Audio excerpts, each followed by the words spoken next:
Hey everyone, welcome back to another episode of Muggle with a Mic. Katie here. Phil's not on this episode because we're going to take a look back at all of our episodes from 2022. That's right, you're going to hear clips and fun moments from the past year of Muggle with a Mic. You'll of course hear myself and Phil in these clips, but you'll also hear many of the guests that we had on the podcast this year, including Robbie, Brooklyn, John, Nick, my sisters, even my mom. My mom was on the podcast. We all cover topics including Marvel, Harry Potter, Star Wars, music, and we even include some clips from our very first convention we attended, the Final Boss Con. Make sure you subscribe to Muggle with a Mic on your favorite podcast listening platform and subscribe on our YouTube channel.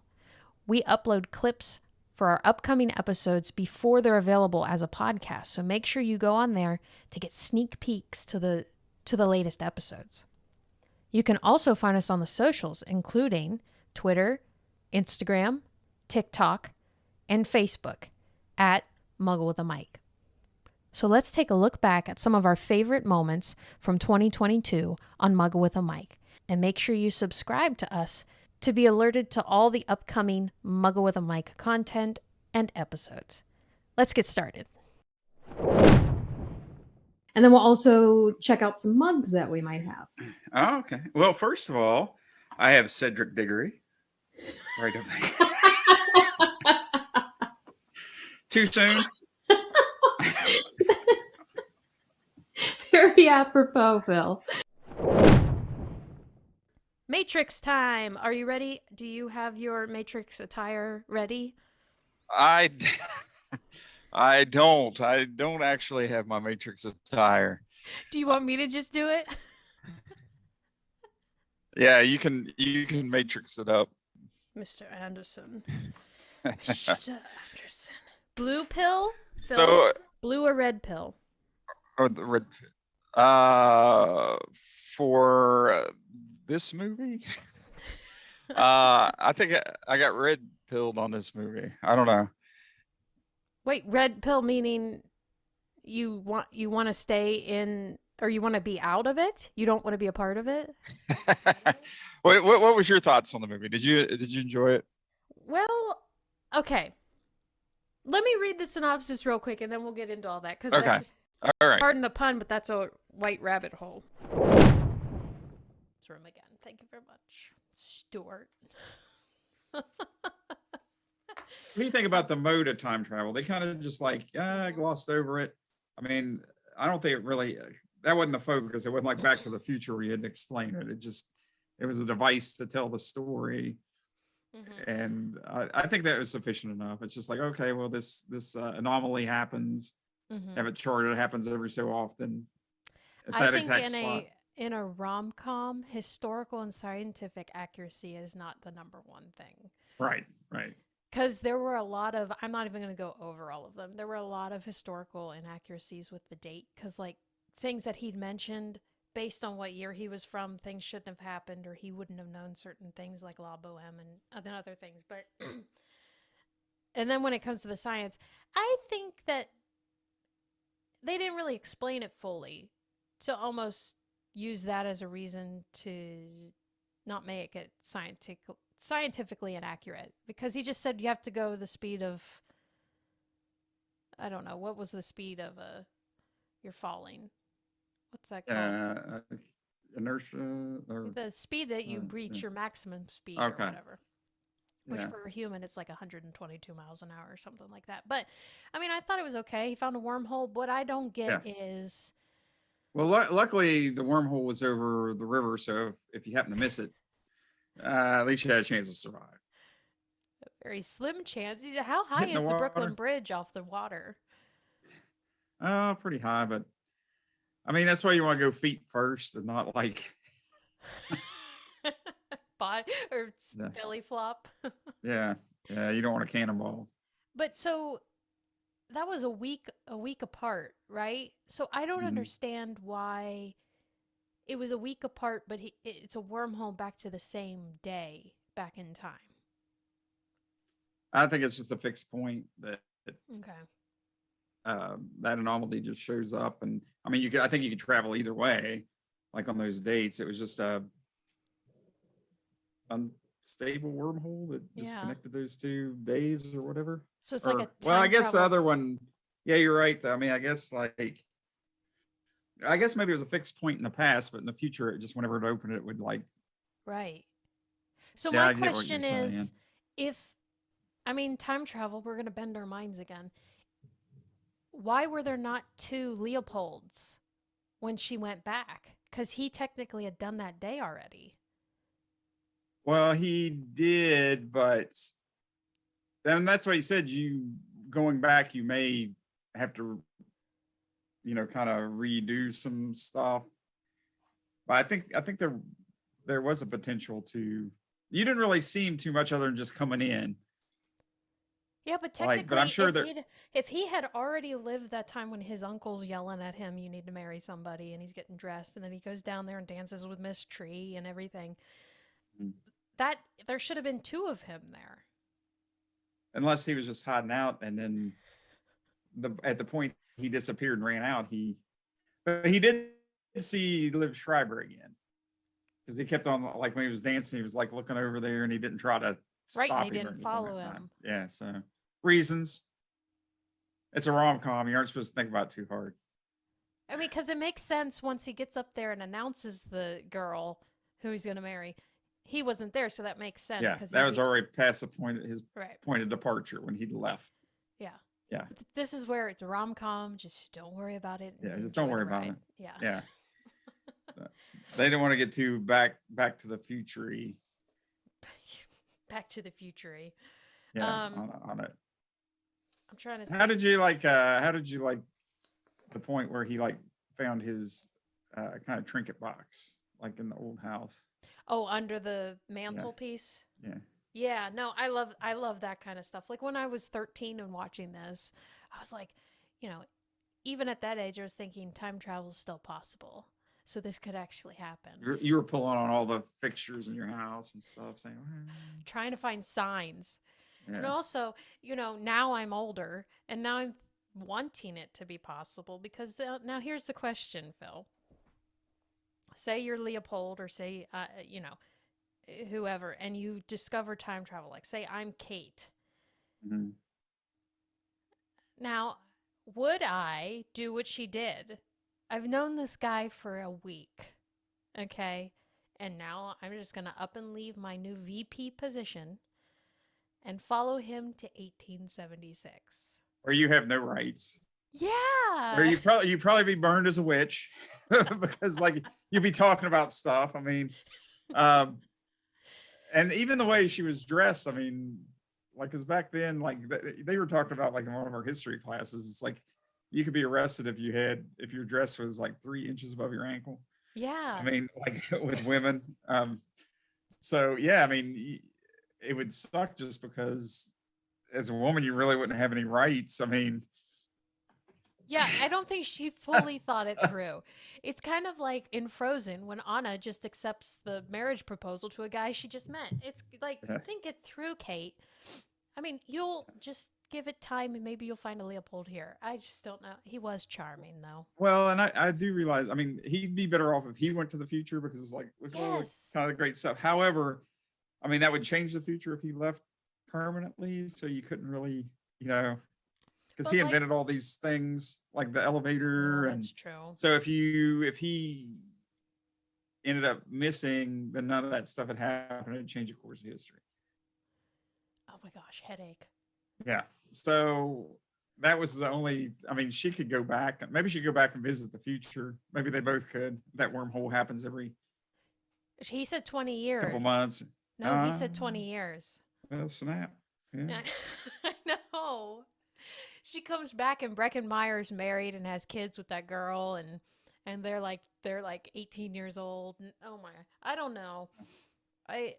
It would be interesting. I mean, that's why it's a rom-com. Oh, it's 20 years on their side, but maybe not this side since it's fixed. Oh, it goes to the same point. Yeah, because it always comes back to the same point. So, of course, that day would pass, and then after that day would pass, you wouldn't have access to that. So they just go back in time to visit the same Kate and Leopold. Yeah. So, yeah, that would be, yeah. So That's basically, weird. they would be back in time, and every few hours, a different decade of their loved ones come back to see them, and just once that one day's over with, they never see them again. But they see Yeah, they them could never age. see him. And it's in the evening, so like the day's almost over anyway by the time they. Yeah. It's good for a movie, but I think she made the wrong Yeah. decision. Yeah, she did. Also, She probably get dysentery or something back then. I mean, and have medicine. Yeah, she probably died a few months later. probably the expected life expectancy was probably like 30. Yeah. back then. And then Get Leo's like, well, appendicitis. let me go talk to Miss Tree again. I don't know what to do. Do the Pikes just control everything? Maybe. I kind of thought we'd run into the Crimson Dawn in the finale, because when we last saw the Pikes in Solo, and I don't know if we saw them since then, but the Pikes were like in collaboration with Crimson Dawn. You know what that means. Yeah. Well, I don't know if we'll see Maul, but yeah. That's my Maul. I was surprised that they didn't have Maul in this. I thought it lent itself to, I thought that was going to be a thing. I really did. Okay, timeline. We're going back into the weird timeline of Star Wars where everything's released and you have to figure out when and where it happened. Yeah. Is Maul alive? Well, officially, I would say yes, because he was at the end of Solo. Well, but here's where it gets confusing. Yeah. Because he is alive in Solo, but then if you watch the Rebels series, which is like a few years after Solo, Obi-Wan and he duel on Tatooine, and Obi-Wan stabs him through the heart. So has that happened already? Yeah. This is 5 years after the Return of the Jedi movie. And then the Rebels series takes place just before Episode 4, A New Hope. So no Maul. But a lot of Kira takes over. If you read the comics, Kira takes over Crimson Dawn after Maul dies. So I kind of thought we'd see like a Kira. Oh. She's gonna be Mother of Rancors. Yeah. What's Mother of Rancors mean? Mother of Crate Dragons. Even better. Oh, I've got it. I'm caught up. I'm caught up. Game of Thrones. Yeah, that works even better. Yeah. Okay, so now I'm sad. You got me really excited, and now I'm sad.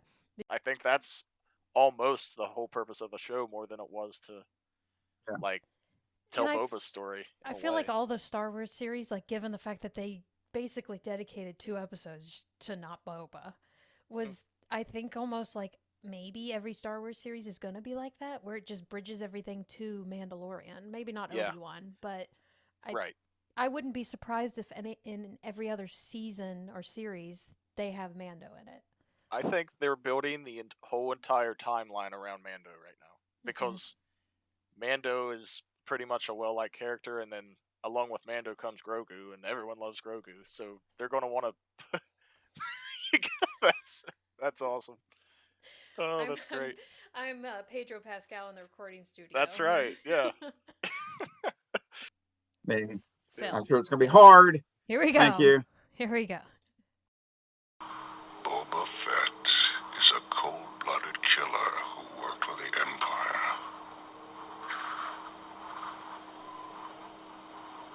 You tell your spice runners Tatooine is closed for business. This planet's seen enough violence. You should have never given up your... What? Armor. You should have never given up your armor. Nice, Phil. Now, if you can steal this last one, you'll still lose. Yay! The setup and then the lead. All right, Andrew Garfield, Alexandra Shipp, which you're the musical theater person. Has she been in a lot of musical theater stuff? Not that I was aware of. I think she's more recording artist side, like R&B. I don't think she was a big theater person. Oh, I prior. loved her voice. I could be wrong, but it wasn't. I don't think she has done too much.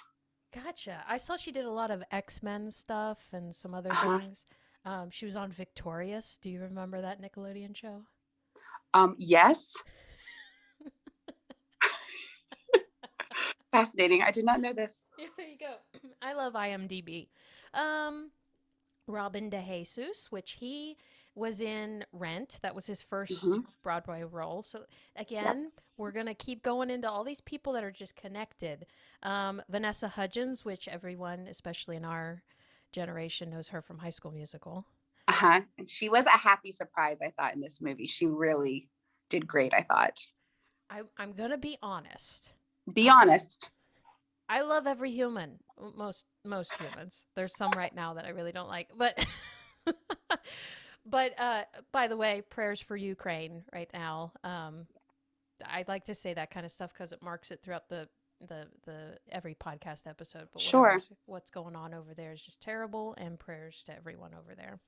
Yeah, those are the people I was saying I don't like. The people I knew it. I knew your reference exactly. It's hard not to have that in the forefront of your brain. Exactly. But as for Vanessa Hudgens, I even when in High School Musical, I was not super duper fan of her voice. Fair. Okay. You're allowed to say that. Okay. And then she was in the live Rent performance, which I was like, okay, this fits her better. Yeah. And then this one, I was like, okay, I'm okay with Vanessa. She won you over a little bit on this one? Yeah, she did. She did. Let me tell you maybe why I was happily surprised. Okay. Was because I have a 5-year-old daughter, and we have been listening nonstop to the My Little Pony soundtrack. Oh my gosh. Yes. And over and over. And while it's catchy music, I was about done with it. And so then to see her in this, I was like, oh, refreshing. You're not a pony. This is great. So that might have swayed my thoughts. It's a low bar. You're not a pony. What I'm admitting is it was better than My Little Pony. Although she does great in My Little Pony. Don't get me wrong. No, I watched that. I have movie night with my niece sometimes. And that was one of our movie nights. And she's about the same age as Stella, I think. Yeah. Yeah, I was pleasantly surprised. I was like, when I heard that was the pick for the movie night, I was kind of like, ugh. But then some of the songs are catchy. Yeah. Yep. They knew what they were doing. Yeah. I had 3 top ones. Those 2 were on my top 3. And then Braveheart. From very good. Yes. Katie, that was going to be my third. We sort of have the same movie brain. Yeah. No, I mean, I was going down the list and everything, but I could watch. I love Cleaning the House to Braveheart. Like, I think there are movies. Cleaning the house to Braveheart? I'm sorry, not Braveheart. Gladiator. Because wait, rewind and say it again. You have to say it again. If you go over and her house isn't very clean, maybe we know why. No. Listen. No, there are movies. Why don't you try Flashdance while cleaning the house or something? It's like we just like to hear it in the background. I don't really want to watch it. It's not a moving picture.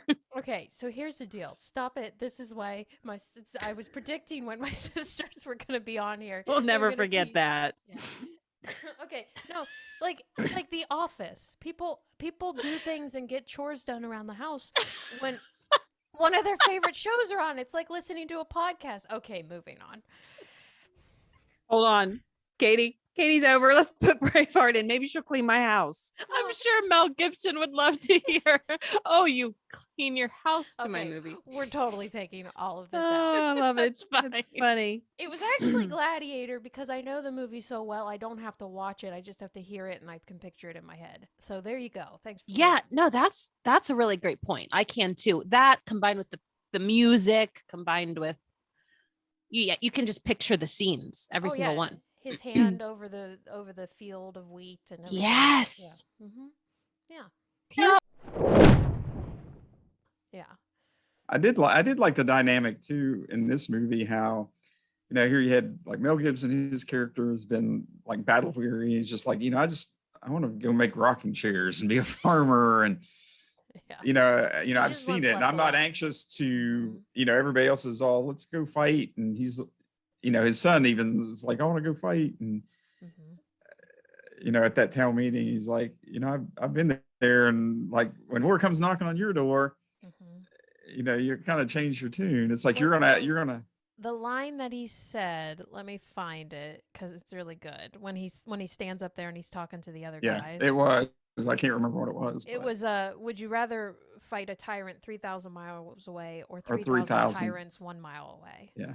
Which he didn't say that, Benjamin Martin or who he was based off of, but a South Carolina representative actually said that line somewhere, who was a loyalist. So he was a guy who didn't want to, he was fighting. He wanted England to win. So when we start off the movie, we think Benjamin is a loyalist in a way. And then you killed my son, you jerk. I'm fighting again. And you have his son. He's so anxious to get. It's just like this isn't going to turn out good for you. It's like listen to your dad. Wisdom. Like many kids don't. They're just anxious to. Like everybody else is joining the army. I want to join. And that's just the and you learn more the longer your life is. And Benjamin knew that his son didn't want it, but his son didn't know that he didn't want it. Yeah, because he's just seeing kind of the glory and the heroics and that's the thing. Gabriel watches Thomas die, and then he still stays. I guess he had to stay in the military after that. I mean, you can't just up and leave, can you? Nah. It's called being a deserter. It's deserter. Yeah. Yeah. I guess I was missing the timeline. I thought it was before, but no, he was already in there because they were rescuing or they were healing the redcoats. They were on their porch. What I think is interesting, it's like I always thought like that type of warfare was interesting because when you study in history, it's like they just line up, and shoot each other, and you weren't allowed to shoot the generals, and if you were decorated, you were pretty much safe. And then at night, they would typically, have events and both sides would be there and they'd be stupidity cordial. You'd have both sides kind of, and then you go back out on the battlefield. It made no sense. Like the guerrilla warfare of those days were really just people thinking outside the box. Yeah. Hey, let's not just line up and get shot. I mean, how much would that have sucked to be on the front line? It's like at the beginning of the battle because you're pretty much going to die. I mean, because you're just you're like doing Rose. Probability statistics in your head. What's the probability I'm going to die right now? Yeah, because I mean, it's just like you line up facing each other and you just keep shooting until everybody's dead. I mean, and it's like most of the people, unless you're in the back, you're pretty much. Oh yeah. It's not looking too good for you. That's why it sucks being short because I feel like would they put the tall people in front or would they put the short people in front? I don't know. But either way, it might be better if you're short because they'd shoot over your head, even if And then before that, Three Rivers Stadium, I went to the last series that they played in Three Rivers Stadium. So one of the last 3 games. I went and saw many moons ago. I went and saw the Red Stadium, and I saw they were playing the Pirates. So yeah, who won? Yeah. I think it was Cincinnati Reds, I believe. Poodle.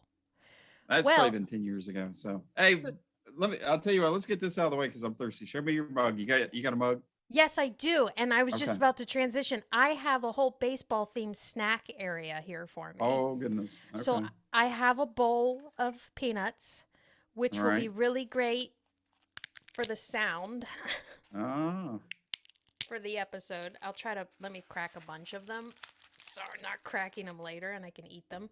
And then also for my beverage, what do you have to have with peanuts at a ballpark? Beer. So I don't have an Iron City beer, which is what they serve at PNC Park, but I do have the closest thing is Rolling Rock, which is from Pennsylvania, and I have a mug that I got when I went to one of the. I'm guessing this was at a Three Rivers game because this is very old. But you freeze it and it keeps your beer cold. So it's got the Pirates logo on it. So here's some more sound for the audio listeners. There you go. And I'm pouring it. Can you hear it? Ooh, nice. You should be a Foley artist. There you go. So I've got all my baseball snacks. What's your mug today, Phil? Well, I have my stubborn wiener dog mug. He's wearing headphones. It says, I hear you, I'm just not listening. I'm just not listening. And my drink of choice at the ball game is I have Coca-Cola. So I have a nice cold, instead of coffee, which is my normal in my mug, I have Coke. So, there's nothing like a nice, crisp Coca-Cola. right. And a hot dog. That's what I eat at a baseball game when I go. I get a nice hot dog and a Coke. All right, welcome everyone back to another episode of Muggle with a Mic. Katie here, and I have a special guest with me again this week. It's a guest that we've had on the show before. You can hear her giggling. She birthed me. She's my mother. Since Mother's Day's coming up, we're having Mom come back again because her last Mother's Day episode was so popular. Welcome back, Mom. Well, thank you, Katie, for inviting me. Truthfully. Yes. Did you invite yourself? Well, truthfully, and since we're kind of doing this on kind of a spiritual type of podcast, sorry, I cannot lie. I beg to come back on. Last time you were here, we weren't doing the mug thing where we have certain, drinking vessels. Yes. So you were super excited to bring on a mug this time. Can you show me? Actually, you told me you have 3 mugs. Right. Okay, let's go with mug number 1. Well, it's not a chalice, but mug number 1 is from Mother Angelica's Shrine of the Blessed Sacrament in Huntsville, Alabama. And that's the picture of the shrine, the front of the shrine, the front doors and all over. And there's the Holy Spirit and the Blessed Sacrament there beneath it. And then I have Lady of the House. Mug number 2. Lady of the House. How do you do this? Lady of the House, which was a gift. Was this a Mother's Day gift? Did I get that for you or did Sarah? I think Sarah got that for you. Oh, my goodness. I'll take credit. One of my babies. Anyways, and it's Downton Abbey, and I'm the lady of the house. Mm-hmm. All right, so my mug today, I have to be strategically... I have to strategize this because... to be careful. I realized why I used this mug to hold pencils, and that's because the top of the handle is a little bit cracked. And it has a full cup of hot coffee in it. So cow. I have a paper towel to kind of support it. There we go. But it's a London mug. It's got the silhouette of the London skyline with Big Ben and the eye. Big Ben, not the quarterback. Not the quarterback, no. He retired. And St. Paul's. And St. Paul's. Cathedral, which is in London. Well, that was interesting. And then there's a little, once you drink, you can see the little phone booth poking up through the coffee. So if you drink... Pooking. Anyway, if you drink more, you can see more of the phone booth. But yeah. So yeah, that's my mug. He has a great chemistry with. I don't think she's. She doesn't do it for me. I don't think she's terrible because I like the aspect of Newt is shy and reserved, and she's also kind of quiet and just gets her job done. But she's a really badass witch. And so I like that because it's not a typical, I'm a girl, I need to, show myself or whatever. She's just quiet, reserved, but gets her job done. Yeah. Now, with Bunty, I just love Bunty. I love her so much. Now, the moment that they said, Super Carlin said, that they thought the last briefcase the girl covered up, they thought it was going to reveal to be Tina. And that Bunty was actually Tina doing Polyjuice Potion the whole time. And I don't like that. No, I think, Bunty, she needs to have her due. I mean, she saved the day. She was awesome. I like Bunny. I loved her too. They also had beef with the fact that they multiplied the suitcases. They said that if they really wanted... Yeah, go ahead. That was one of the facts I was watching. It's like, why would you go have a Muggle make a bunch of suitcases when you could just duplicate them with magic? I mean, you're magicians. That didn't make any sense to me. And I know, yeah. why would you even walk on the? Just use polyjuice. Just use transfiguration and change it into something else, and then just polyjuice potion. Yeah. And just walk on the premises, and you wouldn't have that whole last part. I mean, do we ever see Bunty cast spells? Do we know that Bunty is a witch or no? it might be a squib. So I don't think she could duplicate it, and no one was supposed to know what she was going to do. Maybe the suitcase thing was Bunty's idea. Well, I think Dumbledore gave her that job. So, but he could have been vague and said find a way to sneak the suitcase in, and that's how that was her. They could have. Now that could have been a plot point, but that's why I'm like if you lived so, and this kind of goes back to the whole wearing suits and robes. I mean, in the Harry Potter series, the Wizarding World was just like totally separate. Yeah. And it's like most people wouldn't even think to go to a Muggle shop. They would have I mean, Mr. Weasley didn't even know what a rubber duck was. So what exactly is I the purpose of a rubber duck? A rubber duck. So I don't, I think, why wouldn't she go to, even if she was a squib, why wouldn't she go to another wizard and just say, hey, could you duplicate this for me? Because I think again, I'm being the advocate for them, because I like this movie better than Crimes of Grindelwald.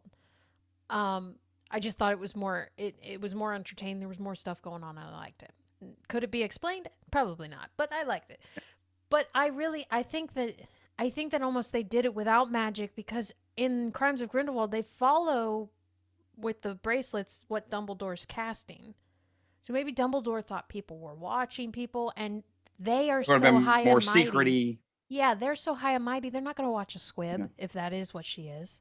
Well, that's true. I mean, they could have had Muggle make it just so it's out of the loop. It's not in the Wizarding World. I'll give you that one, but when I rest my case, Your Honor. I didn't. I mean, Harry Potter always had kind of some dark stuff in it, but you didn't. I mean, Harry was kind of like the stepchild that was abused, and but this one was super dark, because I mean, here you had Grindelwald taking this cute little adorable creature and slitting its throat on camera, and you watch it die, and then later they bring it back to life and he kills it again. I mean, and not to mention they had just killed its mother. Yeah, I mean, in Harry Potter, the Sorcerer's Stone, I mean, he did kill a unicorn, but you didn't see it. It was off screen. It was just kind of laying there dead already. So I thought that was unnecessary. Especially, I mean, that's not a kids movie. Well, not that it had to be. That's the thing that I also I like about the series is it's adults doing magic. It's not kids. We're not learning along with Harry how to do magic. We're watching the adults do magic who have learned and have trained and know how to do magic. So I think, it's going to be darker, but man, when he slit its throat, I think I went in the theater. I know a lot of people, it's almost just I'm out. It's where's the wizarding PETA? Yeah. Well, it's one of those things where you can watch a movie and you can do anything to a person, but when you hurt a dog, it's like John Wick. It's just I'm out. I mean, I just thought that was unnecessary. And then, okay, what did you think about the aspect of that he brought it back to life? He didn't bring it back to life. He just kind of animated it. I didn't get that at first. I didn't understand what he was doing in the bath. Did you? Well, I didn't until they explained at the end. He was he was turning it into one of those zombie creatures from. Yeah, it was a zombie Quillen. Yeah. Chilling. It's that was another point that didn't make any sense to me, because they went through this whole process, and they're like, well, we'll let the people vote, and that way they won't vote for Grindelwald. And then everything will be resolved. We'll let them choose the right candidate. Yeah, right. Yeah, so were they just voting on him to be a candidate? No. And not to be the leader of the Wizarding World, basically. Well, then what was the whole point of the Quillen then? No, I know. It doesn't make sense. And then we'll let you vote, but if you choose wrong, we're going to go with the Chillin. Yeah. So that part didn't make any sense. And then it's like, the real one didn't even pick one of the candidates. So what? No, it did. That was Santos. It picked Dumbledore, though. Yeah, that's what I mean. Why even have candidates if it's going to, if you're going by tradition, this thing can pick anybody it wants. I mean, there's no guarantee it's going to pick one of the candidates. It's going to pick anybody in the audience that it thinks, this is Joe Schmo. Yeah, I thought he was going to pick Jacob. Newt. Oh, I heard people thought Jacob, because why were they throughout the whole movie they were saying he was pure of heart and really kind and a good person, and then you get a wand. That doesn't work. Also, speaking of which, that wand, I saw a theory. I kept watching Super Carlin Brothers. It's snake wood, which is Slytherin's Salazar, wand. So that can't be a coincidence. So I wouldn't think. Here's an interesting aspect. So they say it has no core, correct?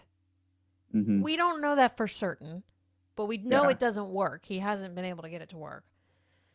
There's this whole thing about Salazar Slytherin's wand is buried at Ilvermorny, and a tree grew from it, and you can't break the branches, but the leaves are healing and all this stuff. Yeah. But there's also something about the snake wood. Mm-hmm. It can be deactivated by the user and then reactivated later. Yeah. The powers of it. Yeah. So maybe that's why I want to see 4 and 5, because can you turn it back on? Well, I felt that they wrapped this whole movie up with this third movie. I mean, where are they really going to go with 2 more movies on it? Because they kind of tied everything up, except for, I know Grindelwald's out there. We never get to see him defeat Grindelwald. But as far as the Fantastic Beasts characters, they serve their purpose. They help break the blood pact, which I didn't understand. I still don't understand the whole blood pact, how it was broken.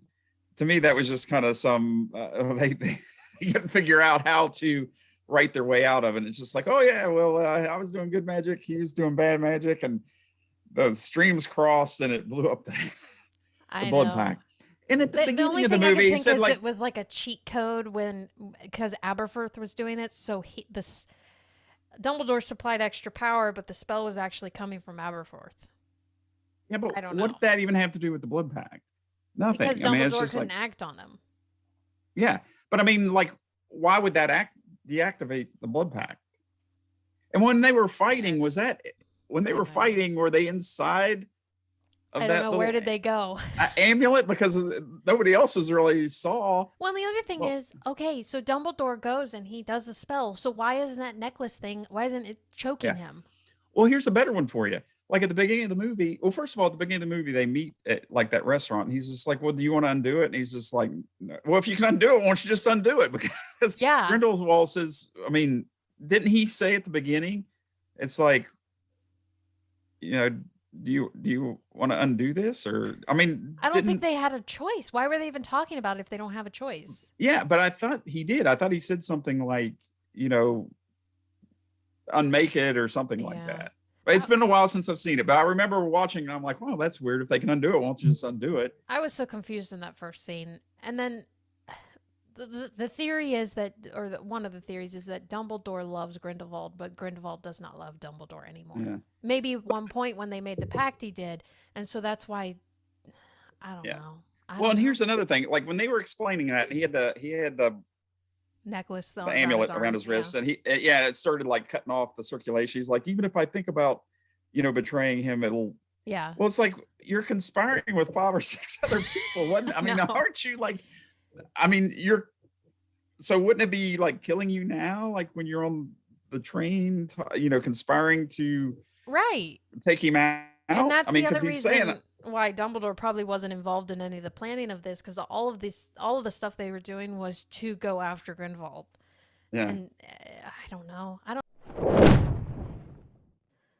Well, hello there.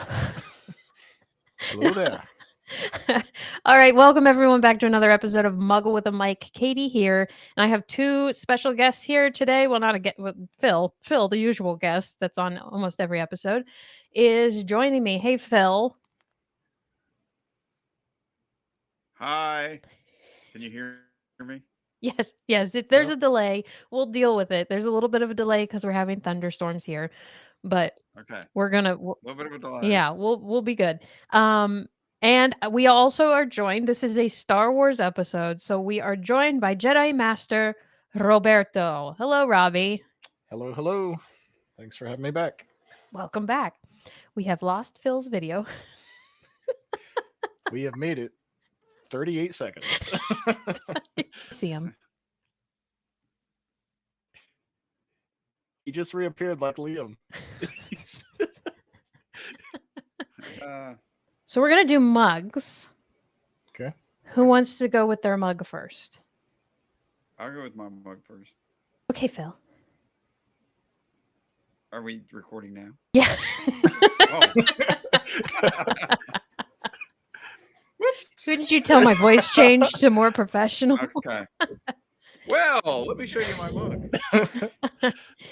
Okay, today's mug is Vader. Well, and this mug's cool, and you won't see all the special effects because I have a cold beverage, but it is one of the heat-changing mugs, which I don't typically care for too much. But it has, on the other side, it has Vader. And when you get a hot beverage, it says, "I'm your father," on it. Nice. That's So cool. maybe later it's hot. Vader, maybe later on, I'll put some hot beverage in there, and you can see it. There you Okay. go. Right now, It's cool as a cucumber. it's cool. Yeah. Neato. Well, let's go to the number one Vader fan. What mug did you bring? Well, I've come to the realization I need more Star Wars mugs. So I What? only had the one. So today I'm off theme. Well, you got Squid Game. Oh, that's what I okay. thought it was. It I does knew look what like it was. I was Squid just Game, kidding. right? Yeah. I didn't. I thought it was Squid Game. Yeah. So That's cool. I don't know. I I didn't want to. I have like a really cool mug that I had a friend just send me randomly, and I want to use it, but it's not Star Wars themed. But Yeah, I think we can use it on a future episode. I'll use it for the next one, whether we do that There you go. movie or not.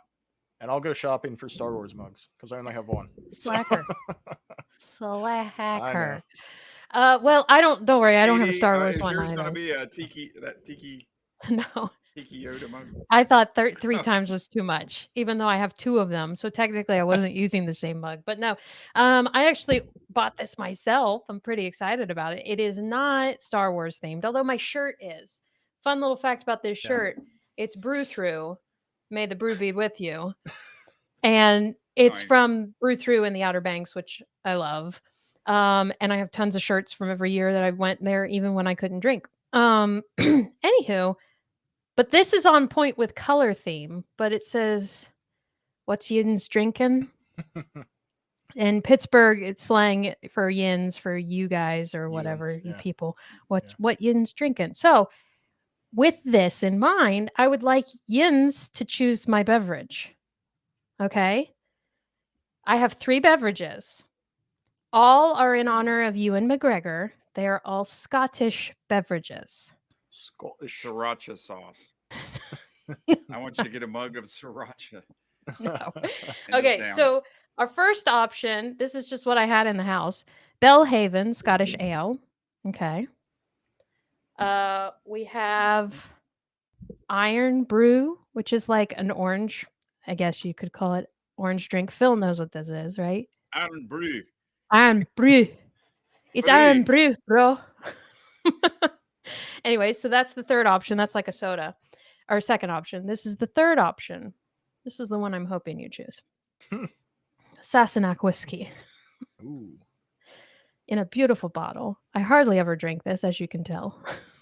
Right. I save it for special occasions. So, which Well, one will will you I be drink a whole drinking? mug full of whatever we pick? No. Oh, okay. Well, then not when it comes to the whiskey. That's Yeah. that's all about quality, not quantity. Yeah. That could be an interesting podcast if, by the end of it. You might Little hear bit what of I really slurred think about speech. Obi-Wan.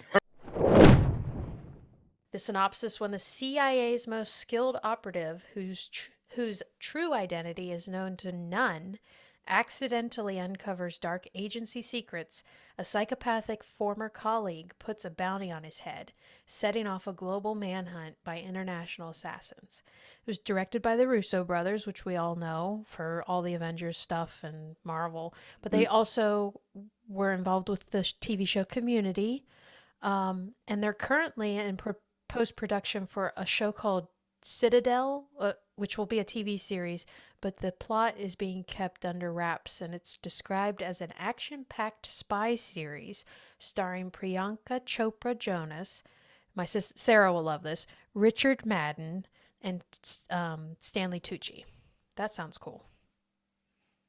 I was really surprised that, like, when I watched it and got to the end and I saw who directed it, I was just like, oh. Oh, you didn't know? I didn't know. I didn't really know a lot. I just seen a commercial, like a brief commercial. I knew it had Chris Evans and Ryan Gosling in it, and that's all I knew. So it was almost like a little Marvel movie. Yeah. Okay, so you've said it has Ryan and Chris. It also has Ana de Armas, Billy Bob Thornton, Jessica Henwick. And then Reggae Jean Page. I always say his name wrong. I hope I said it correctly, but he's from Bridgerton. Oh. It's got Michael Gandolfini in it. Isn't that the son of James Gandolfini? Oh, is it? Who did he play? I'm not sure. I mean, there's so many people on there that they're all wearing masks and stuff. I mean, you know, because it was a spy thriller, but yeah. No, so what did you think? Let's just right off the bat. What did you think about Chris playing this bad guy character? Which we've already seen him kind of bad in Knives Out, but we didn't know he was bad till the end. This one, right off your bat, you know he's bad. What do you think? Yeah. And it also, not to interrupt, but it also had Alfred Woodard in it. Yeah. Apologies for. But no, I thought he, Chris Evans did a great bad guy. I mean, you really, he was one of those guys that you really like to dislike. Yeah. He was just a jerk. Well, you know my feelings for him. I adore him. I think he's a great human. I think if I'm not mistaken, he tried out for, like, he tried out for Ryan's part. Play Ryan Gosling's part. Sierra 6, yeah. But okay, I'm kind of like conflicted. It's just I'm very confused with his role, mostly because I think he did play it so well that I didn't like him. Yeah. I'm like, but that means he did it well. He like super annoyed me, which. Yeah. And I mean, we've already established I love him. I like love him. I think it's a mustache that did it. I put it over the top. Well, you know, appearance does matter, and the mustache, and also just his outfit. You know, if he was a nice person, those outfits would be attractive. But because he's a terrible person, the outfits make him even more unattractive. If that makes sense. Like the loafers with no socks.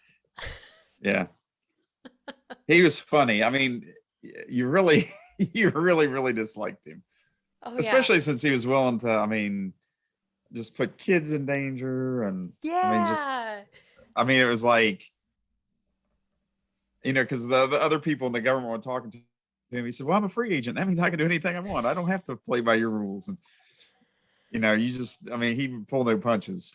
Oh, yeah. Yeah. So. I will say, because I have to be critical, I do think he went over the top a little bit sometimes. Like when Ryan drops the grenade and he goes like, oh, that was ballsy. I think it was just a little bit over the top, but I mean. I think good villains are over the top. I mean, they're memorable. If you don't have that kind of larger than life attitude or persona, it's just, I mean, they're just kind of like a I guess I'm trying to predict what people will say bad about it. Because they'll just say he was just too obnoxious. But then again, there are obnoxious people in this world. Yeah. So but I think that's what, like I said, I think that's what sets him apart. I think I liked it. I didn't think he was too over the top. I was fine with it. I just, if I had to find something, because I am not unbiased. I am completely biased when it comes to him. So I'm trying to not be.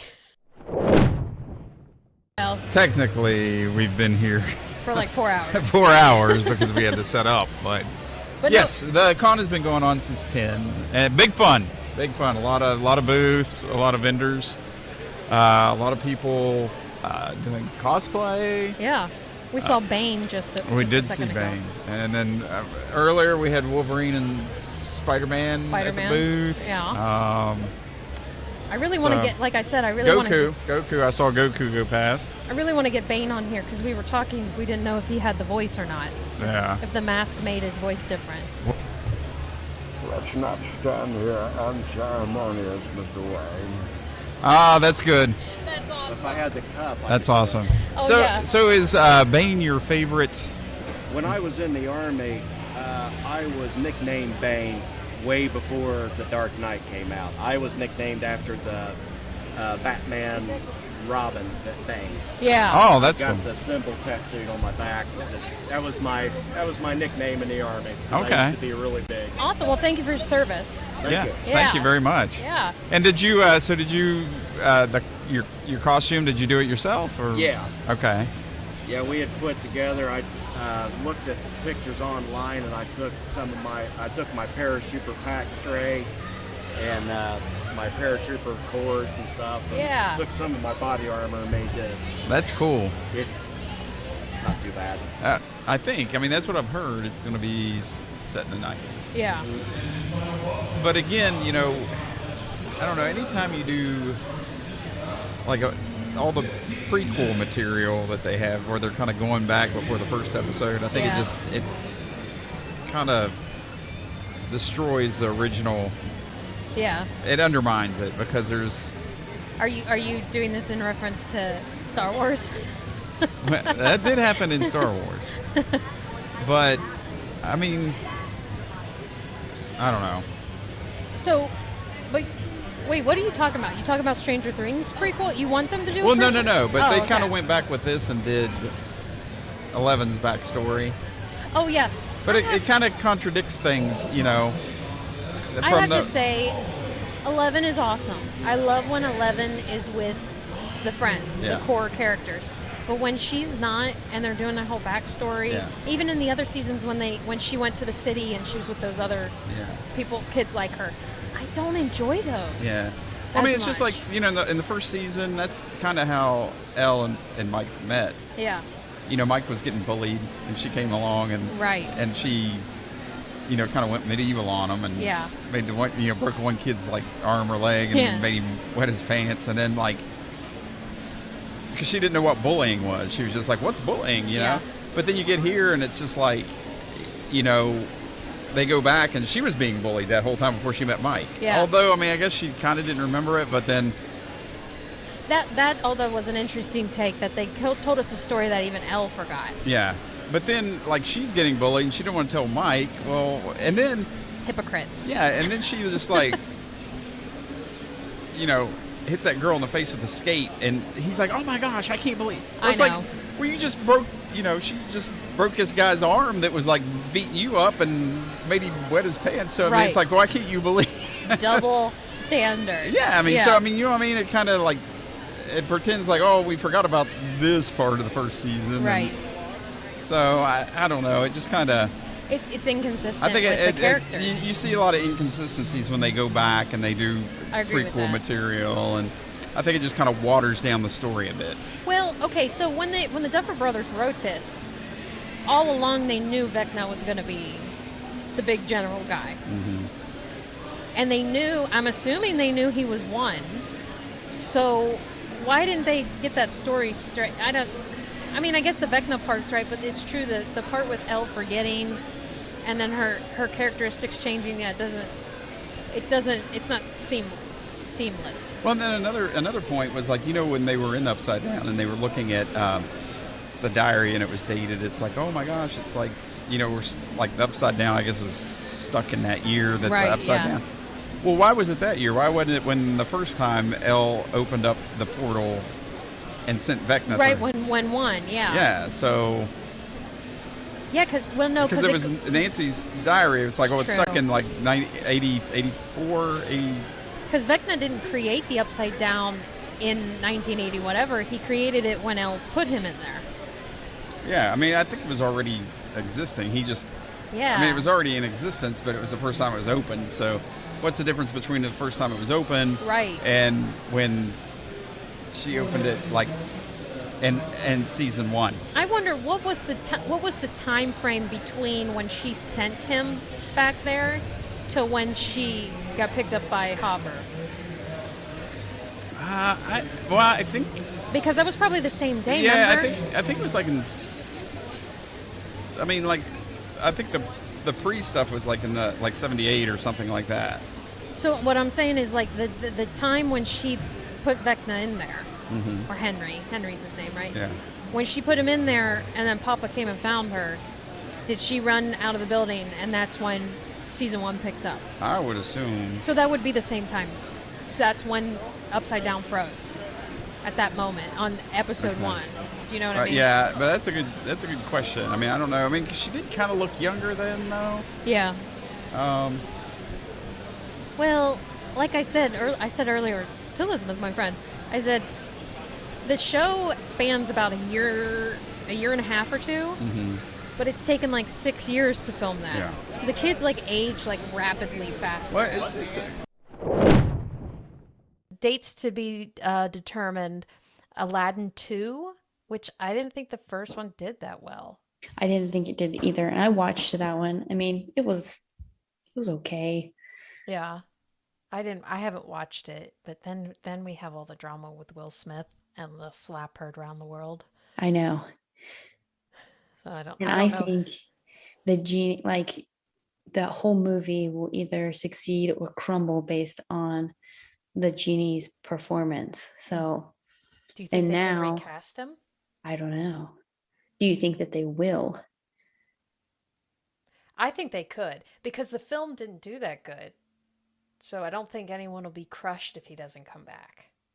But do you think then you run into where you've got a sequel to a movie and you don't have the same reoccurring people? That's happened so many times. And in some cases, it's casted better the second time. Yeah.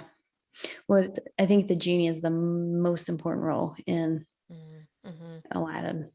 Yep. Yeah. Yep. And Will Smith is so different from Robin Williams, so that's it's just acting wise. So, yeah, it'll be interesting. Put Sam Jackson in there. Yeah. Get me out of this. What's it called? Genie lamp. in a bottle. Lamp. The lamp. Yeah, there you go. Genie in a bottle. Christina Aguilera. Yeah, get her. All right. Well, they're also doing a Cruella 2, which I liked the first one. I know you and I have talked about this before. I really liked the first one. I don't think you were as big of a fan as I was. Yeah. I was excited when I saw that. I will say I got a little bored, but sometimes I think when you watch a movie and you're not in the mindset to watch a movie, that you just don't like it, or you didn't like it as much as you could have. And I think that's what happened to me. But you should rewatch it. I will. And it's on there. Yeah. And I'm a big Emma Stone fan, so yes, I love her. I'm not going to dislike anything she's in because she's awesome. Okay. She is. They're doing a live action Hercules. I saw that as well. Who is going to play Hercules? I don't know. Chris Evans. You wish. I mean, he doesn't have to look the age, right? Maybe it's an older Hercules. Could be. We'll go with that. And then we'll go real quick. A Lion King prequel, Peter Pan and Wendy. I think that's a live action. They're doing all kinds of live actions. Yeah. Pirates of the Caribbean reboot. Well, let's not get into that drama. Yeah, I know. I mean, well, I don't know how successful that would even be. Well, some people are saying they'd recast Johnny. Some are saying they'd go without him. And then some are saying Johnny's coming back. So back to the genie. Do you think that recasting Johnny Depp would be a smart? That would be a terrible decision. Yeah. Yeah. Terrible. I mean, he is Captain Jack Sparrow. He named his son Jack after Jack Sparrow. Yeah. So I think that they should, after that whole trial stuff, Before I would have said no, don't hire him again. But now I'm flipped and I say hire him. Now, I'm guessing you guys are going to need more time on this since these students didn't do their homework ahead of time. I asked you to compose your own Jane Austen style pickup line. Mm-hmm. Okay, Now, I did not compose something original, but I did look one up. Well, I looked up many, so if you didn't think of one, we can at least just go through the ones I did. Well, okay. Phil, do you have any in mind or off the top of your Mm-hmm. noggin? Mm-hmm. Yeah, you do? Go for it. Yeah. Okay. Madam, it makes sense and sensibility for us to go out. That's a good one. Very good, Phil. There you Very go. good. And then you persuaded See what I did him. there? Did you see? See what I did there?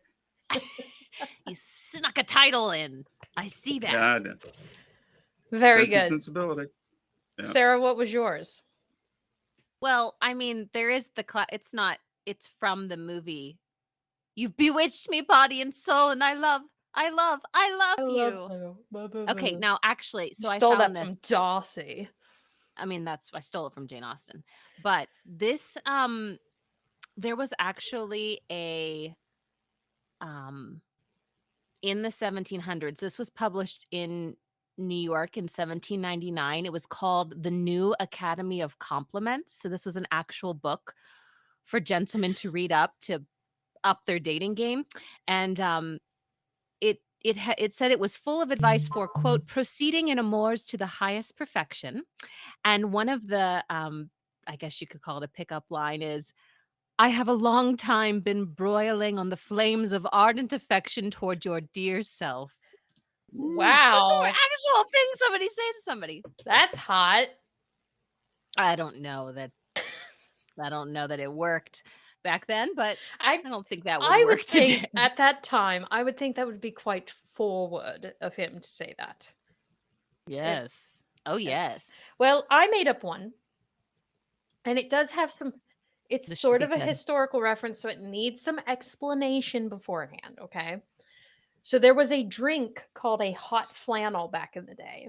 It was made of beer, gin, eggs, sugar, and nutmeg. It's a similar to today's yard of flannel eggnog. Okay. This take on eggnog combines beer and rum for a seriously spiked holiday drink. What they used to do, they used to serve this to the carriage riders. So the reason it said a yard was because they put it on a stick and hand it up to the drivers on the top of the carriages during cold evenings. They'd give it to them to warm up outside while they're waiting to take people to while they're driving a vehicle. That's yeah. Anyway, so what I would say, hopefully I'm going up to either an Irish or a Scotsman, and I just go up with the drink and I go, hot flannel for a hot flannel. Boom. Crickets. It was bad. Now let's move on to ones that could actually be used during that day. For a man to a woman, do I have scarlet fever or is it you making me so delirious? And then this goes along the lines of the sailors. Do you have a sextant? Because I'm lost in your eyes.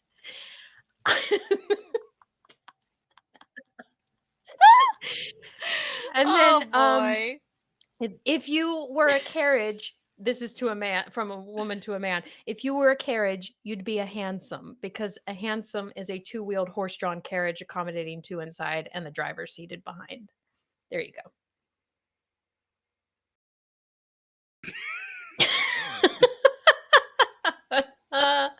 Okay, so moving on.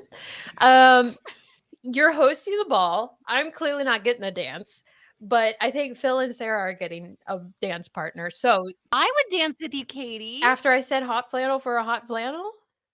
Well, because you said that. Okay. But if he could do that, why didn't he do it like with Thanos? I mean, that would have been like a big help if he had that power That's to true. be able to give other people the power of Thor. He could have. Well, I wonder if when he does that, it like takes power away from him.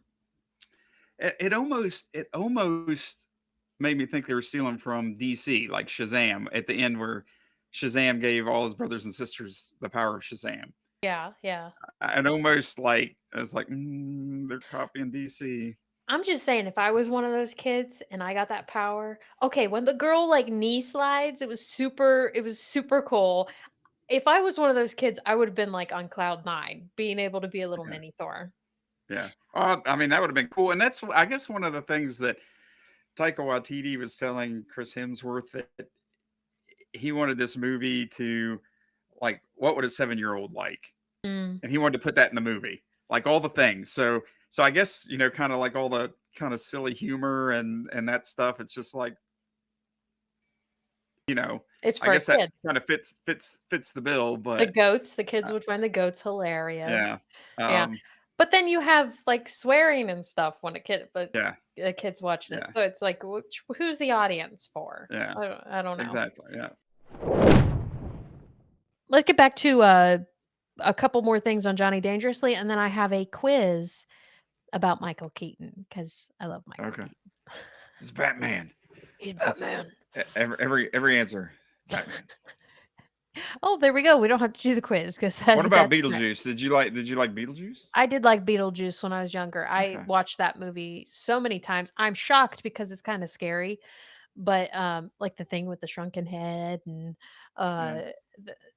just the scariness of it. But yeah, no, I watch that movie over and over. Yeah. Okay. Don't say it 3 times though. Beetlejuice. No, don't Phil. Beetlejuice. Phil. Oh, we forgot to also mention what I'm dressed as. I'm dressed as 3-hole punch Jim from The Office. The most simplistic costume you could ever do. Speaking of The Office, my mug, I'm just reusing my Dwight mug because I feel like Jim would appreciate that. So what's your mug? I'll allow Philip? it. You'll allow it? Thank you, Judge Jafar. Mine is Nostromo from Hey. Alien. It's it kind of looks like the interior. And wait a minute, let me drink some of this down because I don't want to spill liquids on my keyboard. But I don't know if you can see. There's like an alien chest burster. That's the one you mentioned Like on in the the last mug, looking episode. Yeah, I mentioned it last episode, and since it's Halloween, I got it out. There you go.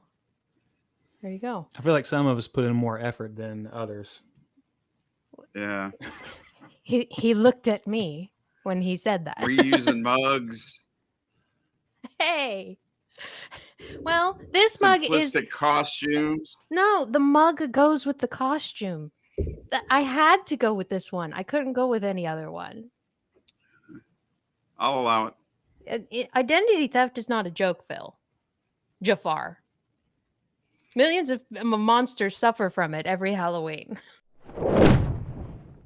Just after the pandemic calmed down, July 2021. This is their slogan: great music played by anyone for everyone. And I'm really proud of them. We just had a concert last Saturday, and it went really, really well. Oh, wonderful. What was the theme of the concert?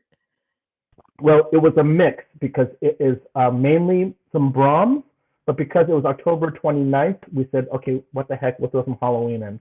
So we did Harry Potter. No way! Exactly, yes. I'm so excited. I'm upset I missed it. We did the Harry Potter suite. There is an arrangement for, probably an advanced high school level orchestra. Yeah. And it incorporated all the themes from every movie. And I know this is a podcast, I'm not supposed to say it, but the music from the first 4 films, I think, are better than the last 3. 100%. 100%. Because that first one, it was, I'm sorry for the word, but it was magical. It was a magical feeling. that those John Williams, those hooks are so good. It's just amazing what he does. And then the other ones are great too. They set an atmosphere, but they don't have that hook.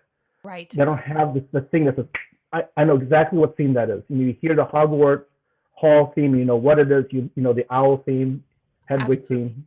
Hedwig, yeah. No, and it brings you back to that time when you first heard it as well. Exactly. Yeah. Yeah. It's the theme for the ages. It's gonna be like Star Wars. Yeah. Love it. Love it. Also, Star Wars, I believe John Williams, am I right in assuming that he stole some themes from Holst for that? I feel like yes. I mean, okay, so when we say, let's say, how about creatively borrowed? Yes, that's better. All of our work is really on the shoulders of other giants, And then absolutely. But you're right. But John Williams was sued once by the estate of another composer for Superman because the first 5 notes of the Superman theme sounds like one of Richard Strauss's tunes. I think John Williams won that suit. Anyway. Rightfully so. Yeah, I'm going to watch the whole entire series at least one more time. But I know there's some episodes I'm going to go back to and just watch again and again because it was just so Star Warsy and just the impact of it. Okay, speaking of that. Yeah. Is it Luthen? Yeah. Yeah, okay. Luthen. Yep. When did he get a cheese cutter laser on the wings of his ship? I don't know when he got that or how he got that, but I am glad that he did get it because when he shoots those lasers out of his ship and they're just spinning around and he cuts those TIE fighters in half, I was it felt like it was something out of a James Bond movie. It was a James Bond starship. It was, yeah. And he's got the little things that ruin the satellite dish. That was tractor cool too. Yeah, the tractor beam, it broke up. He was able to break free because those just crashed into the big satellite dish. Really cool. And I think that was really cool because the whole time you're thinking he's just this guy that goes and manipulates people and does the talking. Right. Well, but guess what? He does the walking too. He talks the talk, but he can walk the walk too. Yeah. Yeah. And I want to know what's his background that he has that and can do that. I know that's Luthen.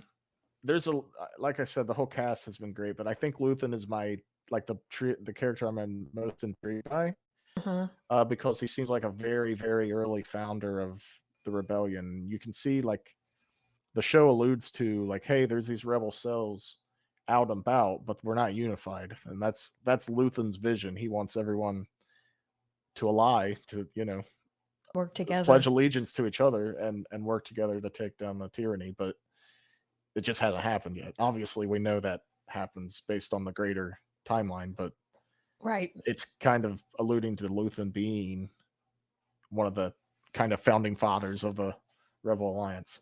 He's George Washington of the Rebel Alliance. He's a revolutionist, yeah. We're happy. You're looking mighty festive today. 'Tis the season.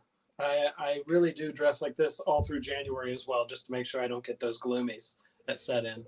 But I went extra festive for you guys today. I love the green wall in the background too. Yes, that is either a beautiful Christmas landscape with my tree or my green screen for auditioning. It's just you choose whatever you need it to be. It's multifunctional. Let's also show off our Christmas mugs. Why don't we let Nick go first? Because I hear you have multiple.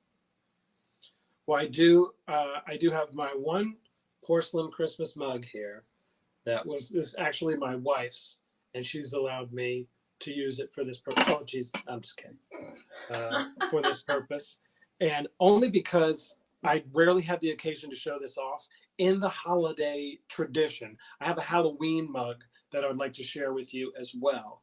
Okay. And I got this in Disney Springs in Orlando, Florida one time, and it's the mayor from Nightmare Before Christmas, and then his flip face on the back, and the hat comes off. I just Wow. the greatest mug. And since it's debatably a Christmas movie anyway, I figured it would count. So there we go. You have two mugs that both have head attire. Yeah. I want somebody staring right back at me first thing in the morning. That's what makes me comfortable getting up.